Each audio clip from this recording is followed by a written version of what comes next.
In the aftermath of what has arguably been one of the most unsettling few days in global events, there's been a lot of speculation about the motivations of the young, formerly high school kid who pulled the trigger on an AR-15 assault rifle and attempted to assassinate the former US President, Donald Trump. Looking at the immediate issues, there are a few things that are obviously forefront at the moment. First of all, the shooter is registered as a Republican. Now, the Republicans have tried to play down this. If they were a Democrat, you can be sure they'd be all over it, and it would be a major issue. And it may even have precipitated reprisal violent attacks by right-wing militants spread across the United States. There's also the issue of gun control and the fact that, once again, a military-grade weapon was used by a civilian to attack other unarmed civilians, former president or not, in a crowded area. Par for the course in contemporary US society. There's also the uncomfortable for Republicans that is, the uncomfortable fact that it's the Republicans who are the ones who have engaged most in the language of emotion, of uncompromising vitriol against their fellow American citizens. Now, it is true that this also happens on the left. It's certainly the case that certain far left activists are equally as guilty of the similar kind of rhetoric. But it's been conspicuously not coming from the Democrat side on this occasion. I am somewhat bemused as a friendly observer of the United States in general that there is no justification for violence. I would agree with the sentiment that there is no justification for violence, or that violence has no place in American politics. Violence has a central role in American politics. Thousands of people every year lose their lives to the politicization of gun control and the use of small arms in the general population.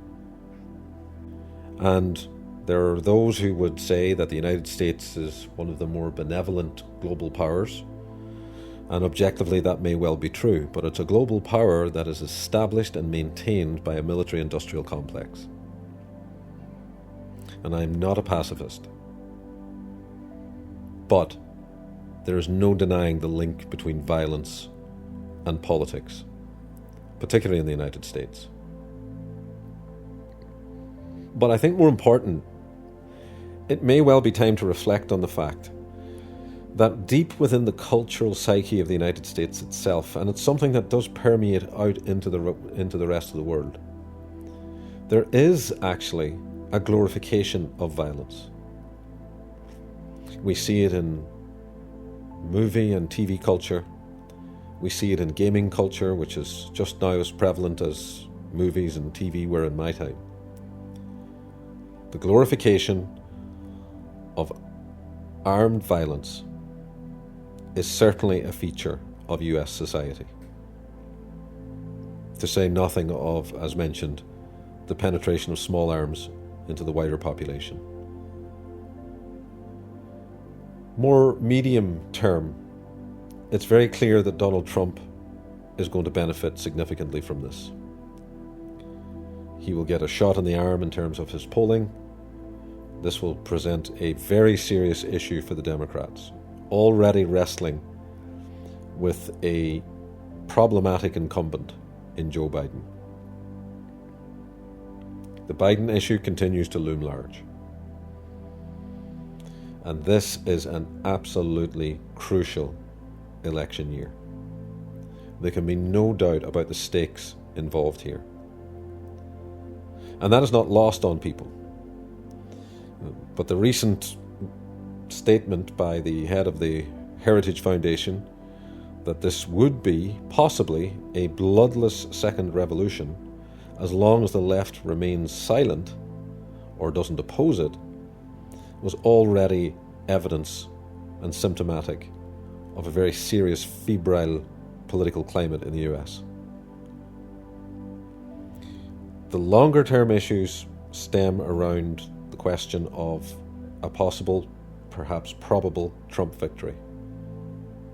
The implications of this, not least with the revelations of Project 2025,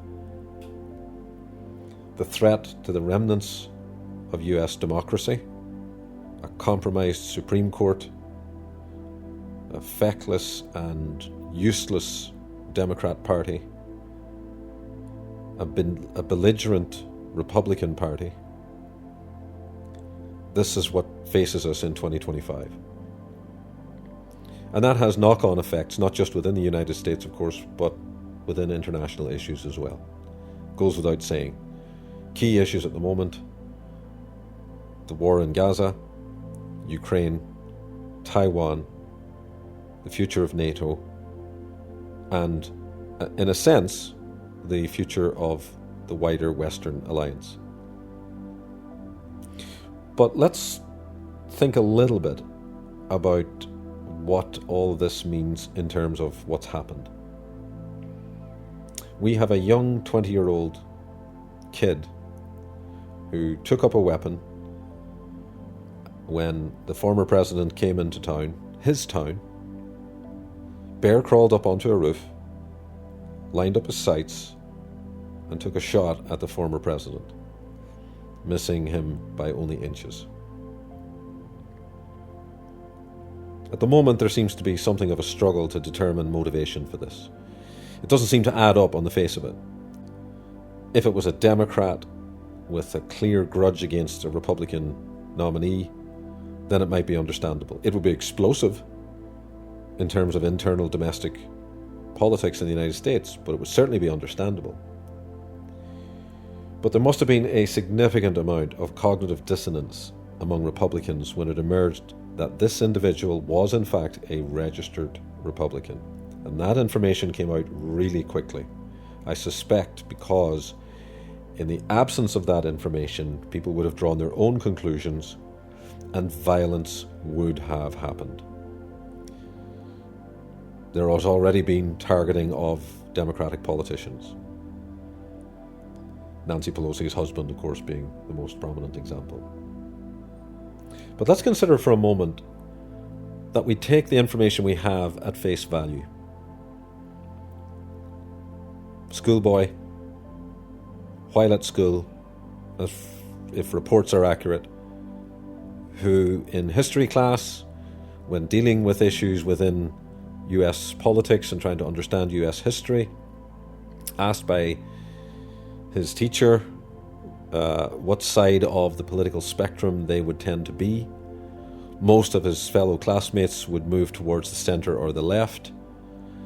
And Thomas Crooks consistently, if reports are to be believed, positioned himself on the right as a conservative. Now we need to unpack that word a little bit. Conservatives believe in certain things about society. They have a certain way of looking at society, and not alone in terms of what it is, but also in terms of what it should be. Conservatives, by and large, emphasize the following points: family, fidelity, loyalty to the nation, order, upholding the Constitution, respect for the rule of law, pro-business, enterprising. These are terms and ideas that would readily be accepted by conservatives in the United States. But I have a strange suspicion that this young 20-year-old may well have drawn a conclusion about Donald Trump that many of Donald Trump's own followers in the Republican Party have either been unable or unwilling to draw. And it is this: following his own record in office, following his behaviour on leaving office, and his recent behaviour with respect to his felony convictions for deception, for lying, his lifestyle in terms of engagements with women, etc., and all of the things that happened with the taking of secret documents from the White House, it's very possible that we could view Thomas Crooks' action as a conservative rejecting Donald Trump's claim of being a conservative. Because in the eyes of this young 20-year-old, perhaps someone who has indeed thought very deeply about their political affiliation, their values, those things that they hold dear, those things that they see as important in society, that they look at Donald Trump, that they observe with their own eyes that Donald Trump is not, in fact, a conservative. That he has led a life that is manifestly not imbued with family, loyalty, fidelity. He may have a claim to business and entrepreneurialism, but if you scratch below the surface, he's not really an entrepreneur. He's a rich boy with a string of failed enterprises behind him. And that has become even more clear since he left office. His failing businesses, the question of his monetary solvency, his financial solvency. Nothing about Donald Trump points towards a conservative. He just isn't. And it's entirely plausible that Thomas Crooks drew that conclusion too. A conclusion that people within the conservative ranks of the Republican Party have been unwilling or unable to face up to. Thomas Crooks may well have thought that Donald Trump is in fact a threat to the very conservatism that he himself believes in. This is entirely plausible. His enunciation of God, his invocation of divine mercy or divine intervention, all of that demonstrates that Donald Trump has absolutely no compunction whatsoever in manipulating and using the very rhetoric of conservatism to pursue his own ends.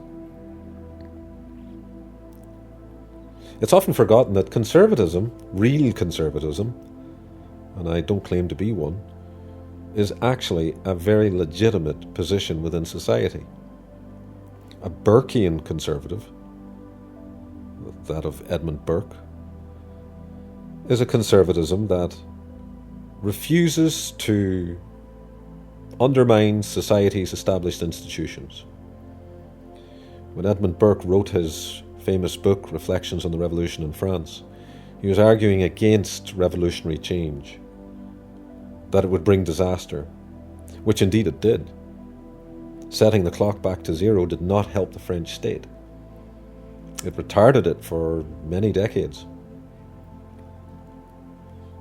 So it's possible to be a conservative and have legitimate positions with respect to how society should be organised, what its values should be, what values should be valued. And certainly these are in competition with progressives. But progressives and conservatives, real conservatives, actually have overlapping objectives. It's not merely a question of differences, it's a question of similarities, but differences in how to get there. Notions of a good, just and ordered society are not anathema to progressives. They just want justice to include socioeconomic justice, justice in terms of fairness towards others, people who are disadvantaged, marginalised, oppressed by dominant systems. These are perfectly legitimate claims and objectives. But conservatives too have their legitimate concerns. Sustaining order, maintaining traditions, perhaps not the traditions of religious dominance and religious conservatism, but certainly the traditions of institutions. And it's not for example, inconceivable that when Thomas Crooks saw the corruption of his own Supreme Court, looked at Project 2025, he did not see a conservative manifesto. He may well have seen a Republican manifesto. He certainly saw a manifesto that reflects the vast bulk of opinion within the modern Republican Party. But this is not conservatism. It is not conservative to undermine the institutions of the state, whether it's the Supreme Court or the legislature. These are important institutions. A Burkean conservative would never undermine these institutions. They would never allow concentration of power in the executive,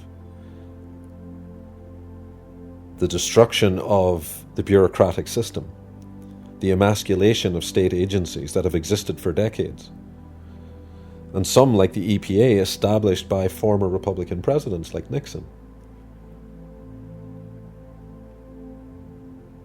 So I think it's worth considering, at the very least, that the attempted murder of Donald Trump by a 20-year-old school kid who just recently graduated from high school is possibly motivated by the realization, by him at least, that Donald Trump is not a conservative. He's a radical. And his objective, and the objective of those around him, is to undermine precisely what a real conservative would value and hold dear.